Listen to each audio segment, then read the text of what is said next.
നിങ്ങൾ നിസ്കരിക്കണ്ടെന്ന് പറയുന്നു. മരിച്ചു കഴിഞ്ഞാൽ ആദ്യം ചോദ്യം ചെയ്യുമെന്ന് പറയുന്ന കർമ്മമാ നിസ്കാരം. ആ നിസ്കാരം പ്രിയപ്പെട്ട സഹോദരിമാരെ നിങ്ങൾ നിർവഹിക്കണ്ട. നമ്മുടെ നാട്ടിലുള്ള മറ്റു ചില മതസ്ഥരുണ്ട്. ഇപ്പം എൻ്റെ നാട്ടിലൊക്കെ കാണാവുന്ന ചില ടീമുണ്ട്. അവരുടെ വിശ്വാസം എന്ന് വെച്ചാൽ ഈ ഒരു പീരീഡ്സിൻ്റെ സമയം ദൈവം കോപിക്കും. അതുകൊണ്ട് തന്നെ ഇവരെന്ത് ചെയ്യണം, വീട്ടിൽ നിന്ന് മാറ്റിയിട്ട് പുറത്ത് ഷെഡുകളിൽ താമസിപ്പിക്കുന്ന വിഭാഗങ്ങൾ ഇന്നും നാട്ടിൽ താമസിക്കുന്നുണ്ട്. മനസ്സിലാകുന്നുണ്ടോ? പടച്ചോൻ അവിടെ അങ്ങനെയല്ല ചെയ്തത്. നിങ്ങൾ ആലോചിച്ച് നോക്കൂ, നിങ്ങൾ എന്തുകൊണ്ടാണ് നിസ്കരിക്കാത്തത്? പീരീഡ്സിൻ്റെ സമയത്തുകൊണ്ടാണ് നിസ്കരിക്കാത്ത അങ്ങനെ എൻ്റെ പടച്ചോൻ എന്നോട് കൽപ്പിക്കുന്നതാണ്.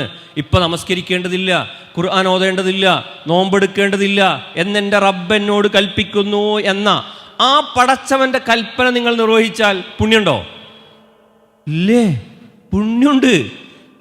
കാക്ക പോയിട്ട് നിസ്കരിക്കുന്നു, അല്ലെങ്കിൽ അനിയൻ പോയി നിസ്കരിക്കുന്നു, ബാപ്പ പോയി നിസ്കരിക്കുന്നു.